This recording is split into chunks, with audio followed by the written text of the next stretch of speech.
Barbara. I'm Cheryl. And I'm Naima. We're three Black moms.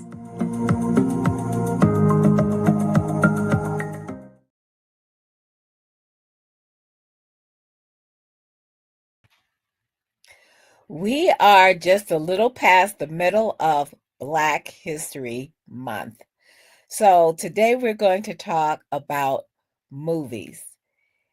And there are so many uh, movies about the Black experience, both here and abroad, that we wanted to just kind of highlight some of our favorites. Right now, one of my favorites is technically it's not a Black movie. It's Wicked. Note the glasses, like Cynthia Erivo wore in this classic telling of what happened before Oz. But because a Black woman was cast as Elphaba in this movie production, it really spoke to a lot of us, especially after the election, about the experiences of Black women and being asked to save the world. Now, it's funny because for a long time, a lot of our movies were about our pain, just our pain. There were all kinds of movies, from The Color Purple to, Sounder to anything having to do with slavery or what happened, pre-civil rights. And so a lot of people got the idea that that's pretty much what we were pain. And then we have people like Tyler Perry, who showed us how to laugh in his Medea movies. Now, some people don't like the Medea movies. They feel like it's a little bit, I don't know, caricaturish. And there she is. But a lot of us can laugh because we're not so worried about the white gaze and how we're perceived. And we can laugh at ourselves and how ridiculous some of our family situations are, whether it be, a house party or a funeral or a wedding, how some of us show up and show out and act out, So we want to talk about some of those. And I want to start with someone, and then I want to bring my sisters in on one that I saw last night. And it's called Hard Truths. A brilliant actress is named Marianne Jean Baptiste. She's British, I believe. And it's a Mike Leigh film, and she speaks to a lot of the pain that women have that is unresolved, that we present our depression as anger sometimes. And it's told as a comedy drama, but there isn't a lot of comedy in watching this woman who is so much pain and so much anger. Now, it's in the movies, it's in the theaters, but it's hard to find. How I found this, and this is not a plug for Fandango, but if you have the app Fandango, you can rent it for $5.99 on your own television. And that's what's happening. There are also movies out there like 6888, also a Tyler Perry movie, not funny, and amazingly great movie about Black women during World War II. So, sisters, we can talk all day, or I could talk all day about all the movies that are out there for us to see while we're minding our Black business this month. What are you all recommending? Well, I have to say that there are quite a number of excellent shows that you can get. Like, I'm thinking about even the one that you just mentioned, Cheryl, about renting. Sometimes you can get them from the library. I know that there is one that came out last year by a Nigerian filmmaker. Her name is Tepetope Adebayi, and she did Altar of Hate. And it's one of those movies that is very serious, talks about it's well, it speaks to home. It speaks about the hypocrisy, the gossiping, the jealousy, and the hatred that comes in the Black church. I mean, it's in the white church too, but definitely it's in a place where it's not supposed to be. It's supposed to be about love and caring for your neighbor and taking care of the oppressed. And sometimes people are so wrapped up in their own thing that they don't care about the poor or the oppressed. It's all about me, and it shows up and shows out, like Cheryl just said. Now, Yeah. the Kendrick brothers do a bunch of movies. One that spoke really to my heart was Overcomer. Now, they have done Courageous, which was all about these police officers and getting their acts together as far as being good fathers to their kids, even though they were police officers. And there's Fireproof, that's all about a bunch of firemen, kind of the same kind of theme. But Overcomer is this story of this young girl. She shoplifts, but she has other issues that are going on in her life. Her mother died young. Her grandmother is raising her. Her grandmother is angry because the little girl's father was like the one who got the mother onto drugs, and you know, and she ends up dying. And she doesn't get, and the grandmother tells the daughter that her father is dead. Well, the daughter has asthma, but she is a runner. This is why I like this movie, because she's a runner, and I used to be a runner.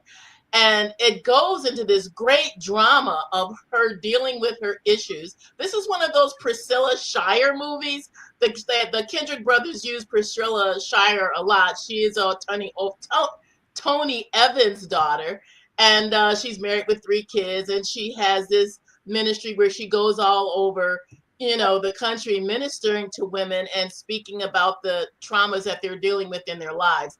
In this movie that she currently is in, let me see, it was called, I can't remember it now, but it just came out. It's The Forge. Duh, I suddenly remember. It's The Forge, and it just came out last year. I know it's sometimes these movies, they're really good, but they have a very short run. I just checked it out of the library. And in The Forge, Priscilla Shire plays a single mom. I don't know the whole premise, but she's a single mom trying to get her high school senior to get his act together because he's acting all kinds of ways and I don't have to respect you. And it is how this Black woman uses her friends who work at a women's salon to really help support her as she's dealing with the craziness of her son. A lot of times, I really appreciate really good Black movies that have a message of hope and vigilance in bringing victory in people's lives. That's why I love Denzel Washington in every movie that man has ever been in. And my favorite, of course, is Remember the Titans. And this one happened during the time that we 3 sisters were in high school. This is going on in the South with the captain of the teams, and also as the new coach. He's a Black coach that has to pull together the players who have, you know, until this time, they're living in the segregated South. And he is pulling these guys together as a unit to show unity and to show what that is like on the team and supporting each other as young men. These kind of movies give a message of hope, of reconciliation, of change that is needed in our society. And it doesn't matter that the movie is old. It addresses the same kind of problems that we are dealing today. People not caring about each other, the division because of politics, the division because of social status. How do we bring about reconciliation with each other if we don't have a real message of hope, really learning how to work with each other in a way that has meaning and leaving a good legacy for our children. Another Denzel Washington movie I like is The Equalizer. I'm sorry, I'm one of those people that loves to see people get theirs in the movie. You know, you're the hero, you're mild mannered, and then people don't know that underneath that being mild mannered, you have this power that comes out and destroys the enemy. I like that kind of stuff. What about you, Naima?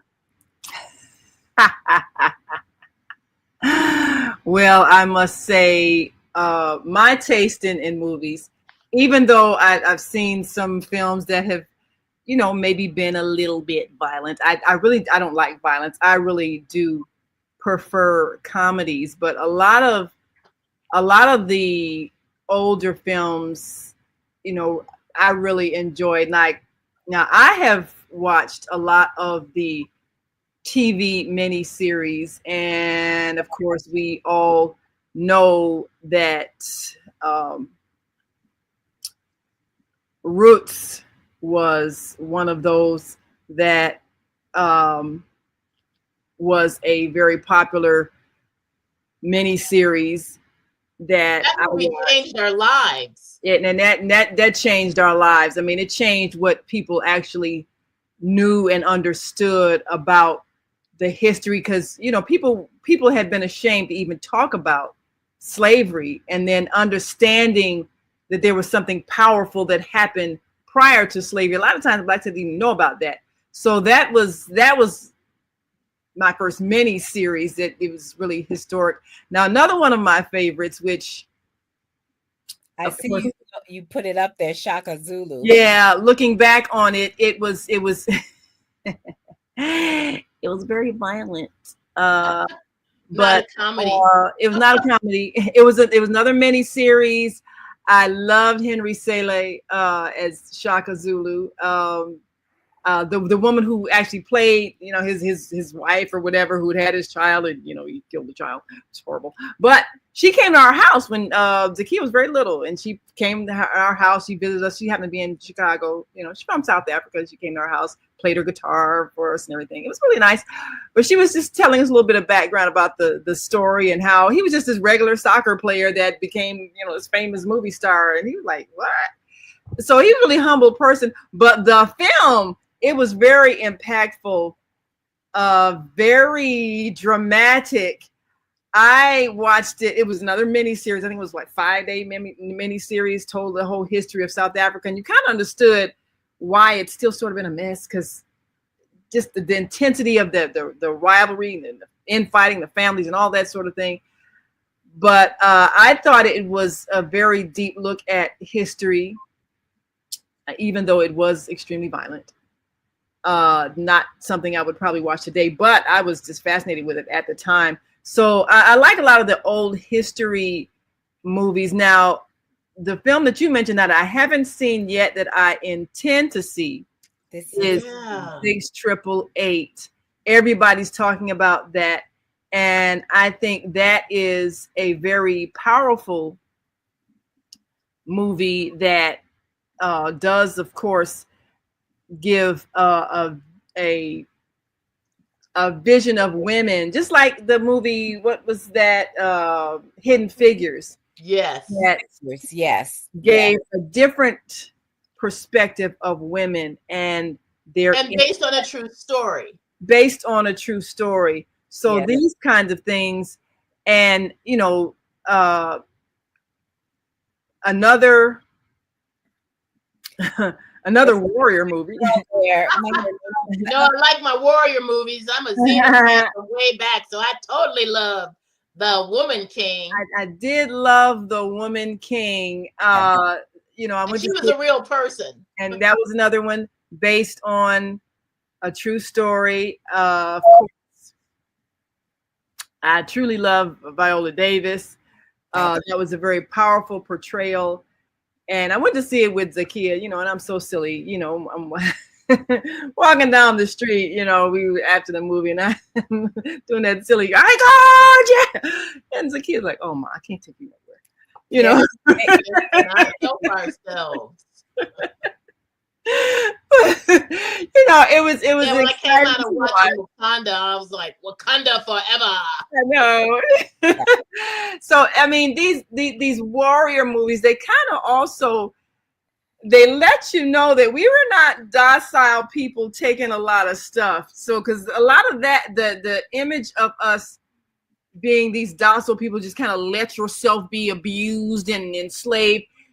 We really need to undo that thought that this is who we were, because that produces a sort of feeling of kind of shame, and you don't realize it's there. But so in a way, it was good seeing the warrior films, even though I did a little bit of research. Every time I watch a historic film, I always do research. When I watched Shaka Zulu, I researched about South Africa. I learned the Zulu language. I mean, I was just all in it. Same thing with the Warrior King. I read about that whole kingdom and what was happening in terms of the enslavement and how slavery was, a business. And there were those who were participating in it and how they were thinking of, well, can we use some other products? So that historic economic struggle, I researched that.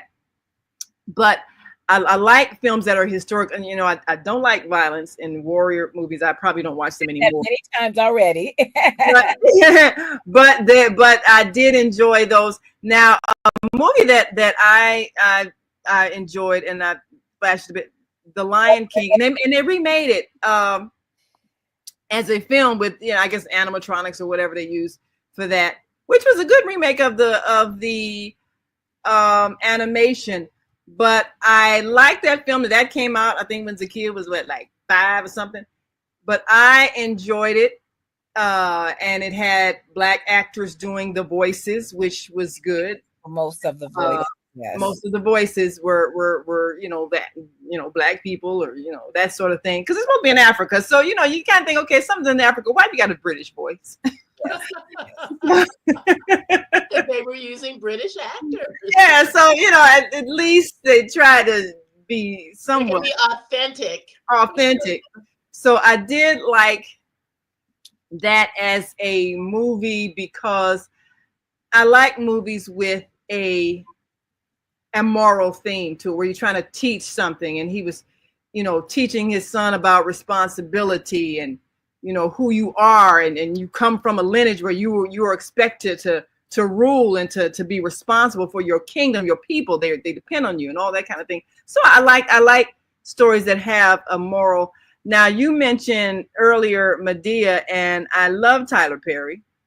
I do. And I think all of his films always have a message. People get obsessive about, oh, man, dressing like a woman. He has a whole history behind how he developed that character and how he made that work for him as a business. So I don't have a problem with that. And he's funny. And it's about, it's like the women in his life that he grew up with that raised him. And we relate to those characters because they are real. Even the things that some people may be upset at, some of the jokes that Medea will say, "Oh, Heller," and what the way she presents a lot of the characters and the goofiness that's in the Black church, and she brings that stuff out. And if you deny that those things exist, then you're not being real. Because it's fun.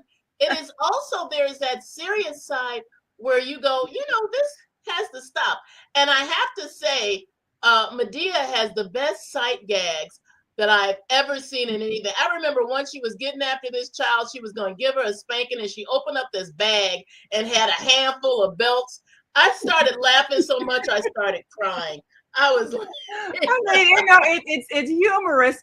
And humor actually takes a lot of intelligence, because you got to be able to take something that's common and get people to laugh at it, but then understand the point that you're making. Yeah, so, exactly. all of those movies do that.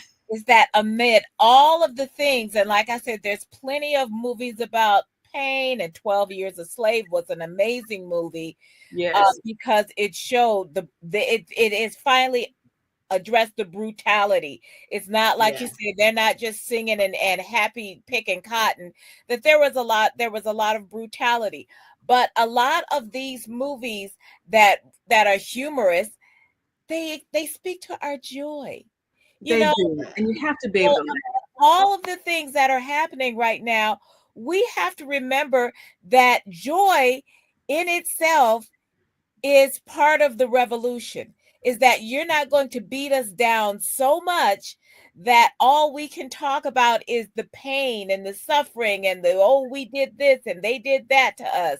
Yes, all those things happened, and yet you're still not going to take away our joy. Still we rise. And still we rise. And that's one of the best things about the movies that come with humor, is that we can laugh at it. We can laugh at us. We don't have to say, oh, white people gonna think we this. We don't care.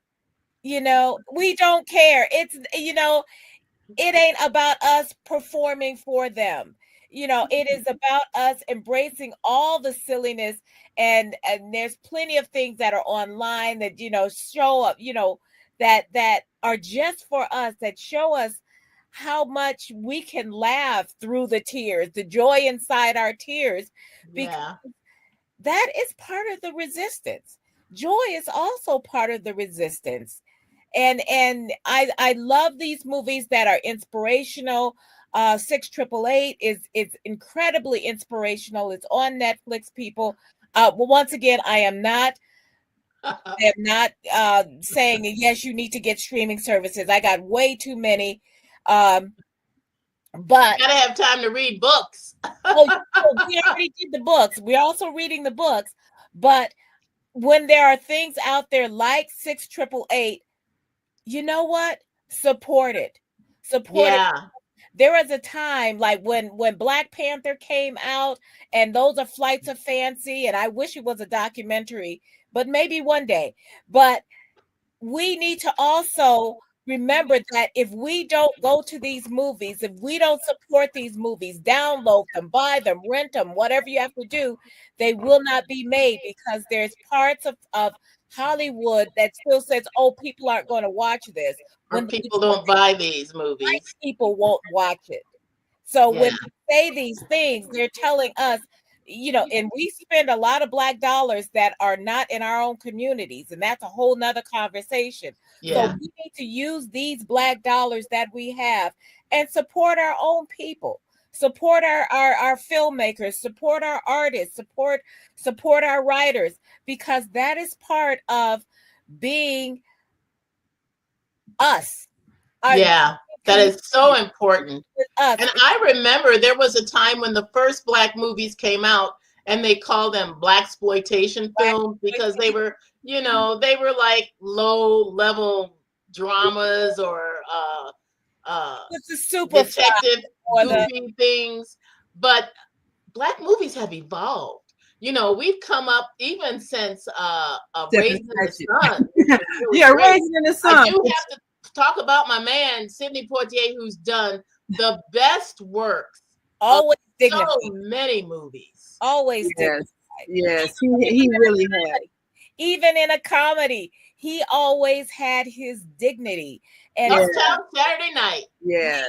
Uptown Saturday Night, and what was some of the other ones that he did? Let's Do It Again. Buck and the Preacher. Now that's my favorite. I love that movie. I checked it out in the library. Yeah. And that was one of those historic, based on a historic period in time, right after Reconstruction, and the Blacks trying to leave the plantation and go out west, and the white landowners not wanting them to leave because they want them to force them to stay and work the land and all of that. And so, and how the Native Americans, kind of help them. So all of that it's exciting when you watch the drama of history and seeing it replayed in a story like that with excellent acting. So that's one of my favorites, Buck and the Preacher. And I'm going to mention something that I refuse to see, anything by Quentin Tarantino. Like, I never saw Django, because we need to tell our own stories. I saw Django, which I just saw it because Jamie Foxx telling us, he's garbage. He's garbage. He just likes to use these things so he can use the N-word, really. So I'm not a big fan of like I said, we have our own way. Black Klansman was another one. That was Denzel's son, John Washington. That was I remember that, and I saw the movie before I knew that was his son. Yeah, because he didn't want to, push the fact that I'm Denzel's son, so he kind of made it on his own. This man is an actor, and he's own good. time. He's very talented. It was a very good movie, also based on what happened. There was also a true story. We are the ones. We're the ones. And the ones we've been waiting for. Yeah. I know y'all don't like me cursing, but we are those people. So we need to support our people. We need to go out and have fun and look up. And you know what? Go online and look for some of these titles and see how you can download them. A lot of them you can get on free TV, or like Barbara said, in the library, or like Naima says, go out and look for and research after this and say, well, what is the true story? Yeah, what really happened? It's kind of fun and it's uplifting. It's uplifting. Even the tough stories can be uplifting, because we know we have overcome. We will continue to overcome. And as we go through these dystopian days, we will remember that, we've survived and we've thrived, and we will survive and we will thrive. No matter what is going on out there, there's some of us, our DNA is made of much stronger stuff. Mm-hmm. Yeah. And it has to be, to have survived as much as we have overcome. Yeah. Oh, and I just thought of Fences. That was another. That was a good Denzel Washington movie. I liked that one. I saw that on a plane. I think I was on an international flight and I saw that movie. Yeah, I was on my way to South Korea. And some of these things, they don't have the best messages, and he's not always doing the best character, but he's doing a rich character, because we are not one-dimensional people. We are not all good or all bad. Yeah, I love that movie. That was good. Yeah. Him and Viola Davis, you get two of the best of actors and actresses. Yeah, that was a powerful movie, and I enjoyed that. Yeah. Hard. So I think, and you think about the film industry, and I'm so grateful that Tyler Perry has founded Tyler Perry Studios with all of those.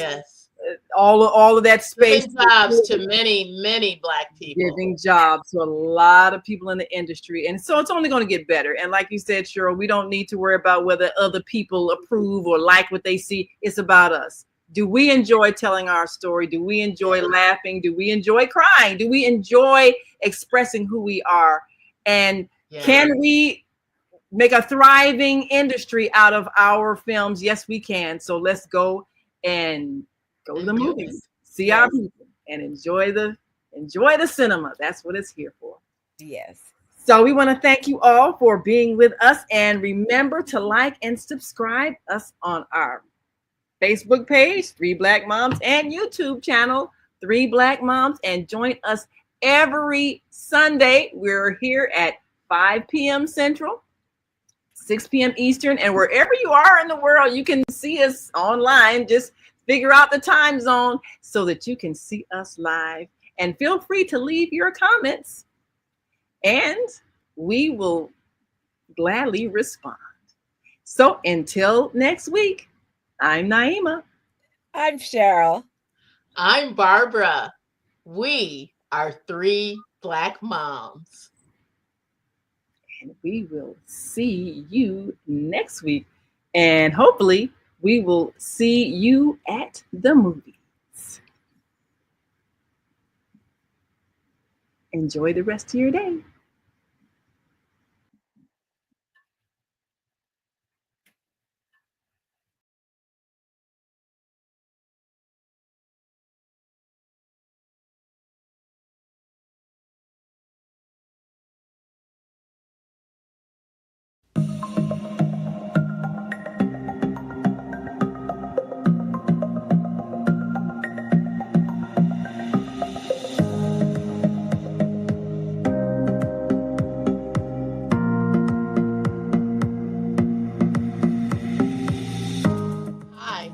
Barbara.